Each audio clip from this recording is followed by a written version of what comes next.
I think we're the only people that ever worn the wheels out on a Pendolino. So, the 9-car Pendolino was on Making Tracks 1, and it's done 158 real miles, and we've never had a problem with any of them. They've run, all we do is clean the wheel. A big hello to you, so great to see you, and I hope I find you well. And we're here with Pete Waterman at Making Tracks 3 at Chester Cathedral. So hello Pete, great to see you, and thank you for agreeing to chat with us. Oh, pleasure.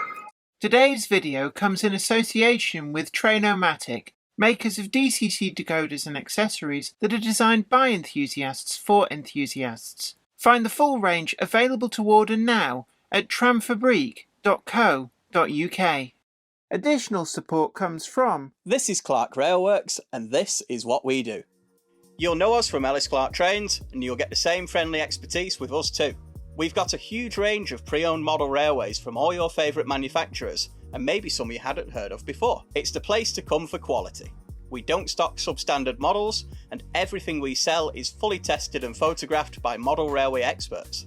No matter whether you model double O gauge, N, HO or more, we have sought after models from all around the world with new listings added every weekday. Check out what's available now at clarkrailworks.com, and don't miss out on your latest logo.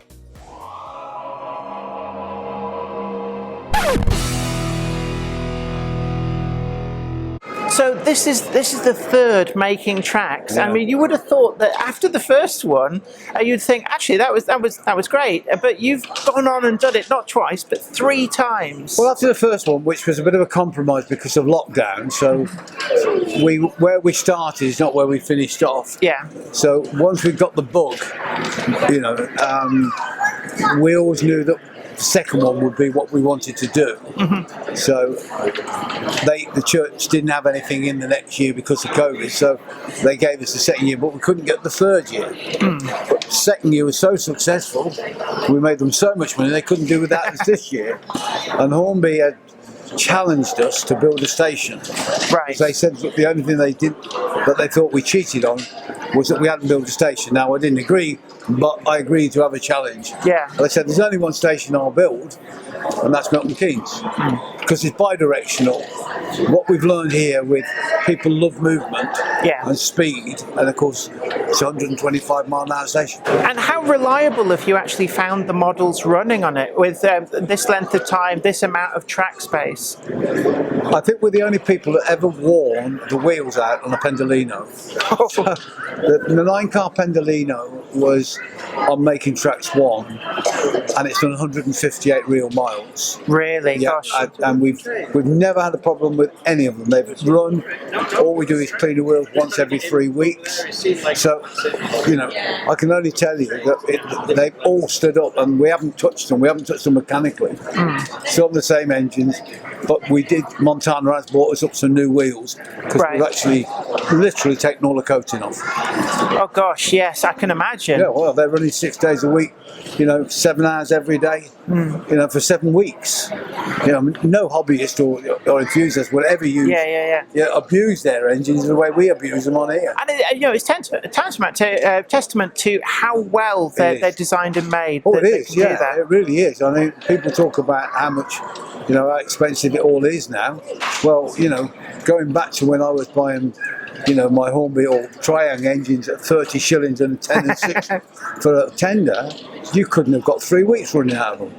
Yeah. I mean, you were changing your carbon brushes every 6 months, and you were only running perhaps for an hour a day. Yeah, they were kind of like old cars. You spent more time with bits off them trying to make them work again than you did running them. Yeah, you did. Yeah, I mean, they weren't reliable. Yeah, no, definitely not. And I remember the Hornby Double O with the pickup skates underneath used to wear a hole right through them. Yeah, I mean, it's you look back now, and I know it's a long time ago, but I mean, because I went EM in about 1958, so we started to build our own stuff then. I never envisaged that you'd be able to buy stuff at the box as good as this. I mean, that's why we did Making Tracks 1, because if the Dean had wanted something like my O gauge one, I couldn't have done it. It took me 20 years to build that. But when you look at what was that, I thought, well, as long as we don't try and weather the locos and change the locos and the rolling stock. Just keep it straight out the box and spend the time in the track and the scenic side. That's easy. And how have you found the build? I mean, I presume that there's a lot of experience from making tracks 1 and 2 that has gone into this build. So are there any things that you now know that maybe at the start that would have been great to have known then? Yeah, the signalling. Signalling. The signalling is, you know, we're now on to 5-volt signalling. I'm making tracks at Milton Keynes this year. We'll have 44 signals and they're all in sync. We've got the electronics really down to perfection. So we wasted 1 and 2, if you like, experimenting. Yeah. But now we know we've got a system that works that we can offer to people, and they go, this is dead easy. Here's how you do it. This is where you put the detectors. All your signals will work. All automatic. We've done it. So even on a short layout, if you want proper colour light sequence, we've worked out how to get them to work properly. So the train passes, they'll work, and then they'll go back to normal for you. Automatically, you won't have to worry about that. Where the first year, for the first 2 weeks, I was changing more by hand. Right, yes, and that would get quite tedious, and it's very easy to have them set wrong for the trains. Yeah, well, you know, in the end you're thinking, well, I'm doing nothing here but changing signals. Yeah. You know, and because of the speed you're obviously moving trains around, because you're trying to entertain people, you're constantly just changing signals. Yeah, yeah. So you don't get even the fun of running anything. Absolutely, yeah, yeah. But then Dave came up with a system that did it. That was great, but it only did certain things. And by the end of making tracks 1, we'd worked out how to cheat on the last signal, so it went into a time lapse. Right. And then it worked really well on making tracks 2, but it still wasn't exactly what we wanted. So, for instance, we've got banner repeaters on here. Right. Well, and of course we've got signals on here, permanent red. Now, most people wouldn't model permanent red signals because they're always on red. Yeah. But if you're modelling somewhere like Milton Keynes, the signals there's so many of them, and there's so many, permanent reds. Yeah, yeah. So I just said, I've become obsessed with signals, Because I think, when colours change, it attracts the eye, and when you see, absolutely, it's something visual that's happening. It is. And so, I mean, we've got lots of trains running now, and you said earlier on that the important thing was to have things moving. Oh, yeah. And it's definitely there's always something going on with these, and you're going to be bringing them all 3 together, is it, at a Great Electric Train Show? Yeah. I mean, have you had all 3 put together at any point? So this will be a learning curve. You'll find out if it works on the day. Yeah, and it means we've got to re-signal 1 and 2 because we're now on 5 volts. Right. So all that's got to change. I've got to upgrade some of the scenery. We've got 3 days prior to the opening this because we need that 3 days to check out. Even if we might need another booster on the system to get it 154 feet. There's all sorts of problems like you can't see each other. Yes. So if somebody's at one end of the layout and you're up the other, you can't see them. So if your point is down there, you've got to have walkie-talkies to say, can you change my point? So it becomes almost like trying to signal on the real railway. Oh, it does, yeah. Which is why we're going into a Christmas venue for school holidays over Christmas, because they're allowing us to go in November, so we can start to put some automation in. Right. So when you go to 154 feet, you can put 2 trains on the same line, they read the signals properly. Right. So you can play with some, but let others run just to keep the movement. Otherwise, there'll be massive gaps. And some of the big layouts I've seen, there's no movement for 15 minutes. Well, that's no good. You want to train every 3 minutes, don't you? Yeah, I mean, it's something I found myself going to exhibitions, is that the moment that the trains stop running, people get bored and wander off. So you've got to have that entertainment. Yeah, you have. It's just what they are. We've forgotten in the hobby at model railway shows, we are entertainers. Yes. And I caught the bug back at the Jaguar Daimler Social Club back in '54 when I went to a model railway exhibition, their Christmas show. It fascinated me. They didn't run to a time, just everything was running, and all the switches. I thought, that's for me. It's fantastic. So have you always kept up the interest in model railway? So even at your time in the music industry, there was always a model layout at home? and always my office was always full of models. So, I mean, in the industry, you must have found a lot of people would come through and go, "Oh, trains." I mean, there must have been a lot of people who had a secret interest. Oh, amazing how many closet railway fans I found. Oh, I've got one of them. Oh, no, it's fantastic, and it gets you into interesting conversations because when people first knew I was a modeler, it was quite unusual, and then suddenly, well, if he's all right to come out and talk about his obsession. Then Rod Stewart came out, and then Roger Daltrey came out, and now it's cool to be a train spotter. We're not classed as freaks any longer. Absolutely, I found that is that I was kind of the first person who went, I like this. I don't care what people think, and then I suddenly found one by one all my friends went, actually, I've got a model railway, and it's when you were at Stock Aitken Waterman, a lot of the artists then also have interests. The studios were full of model railways and memorabilia. And when I remember, I worked for MCA, which is Universal, and I worked in Los Angeles on a couple of films. And on the plane, I used to take a model.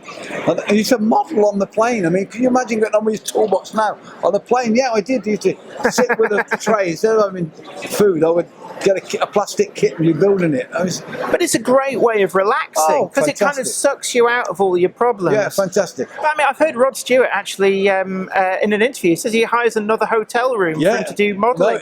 And he's a brilliant modeler. Oh yeah, I've seen the photographs of his layout. It's incredible.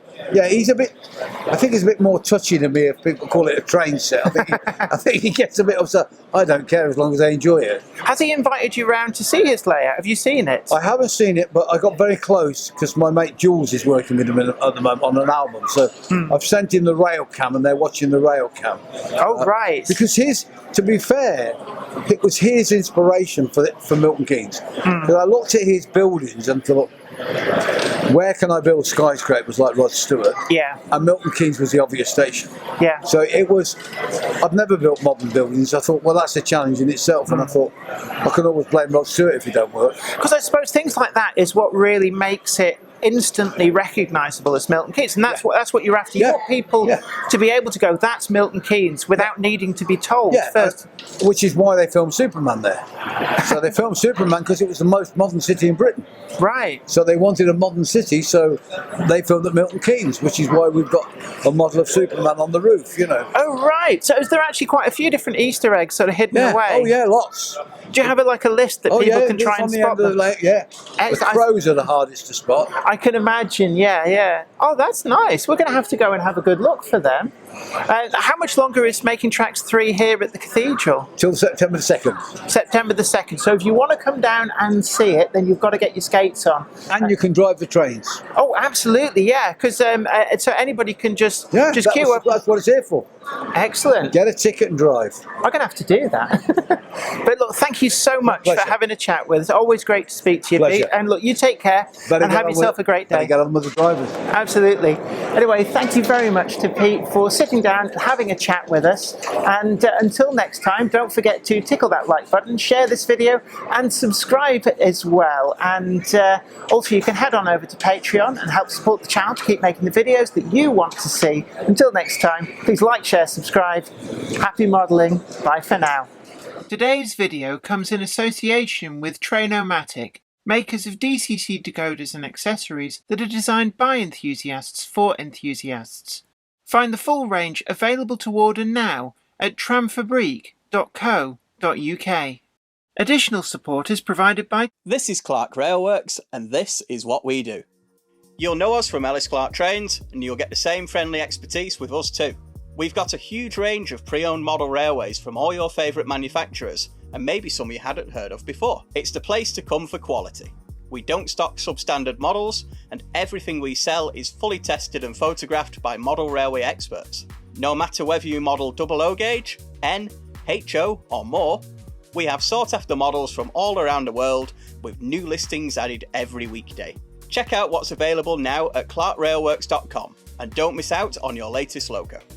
I'd like to thank everybody over on Patreon, and an extra special huge thanks goes out to our Patreon heroes. Without you guys over on Patreon, we really wouldn't be able to keep making the video content that you see on this channel. And don't forget that you can also head on over to patreon.com/Jennifer Kirk and check out the different tiers of rewards. Thank you so much. You are absolute legends.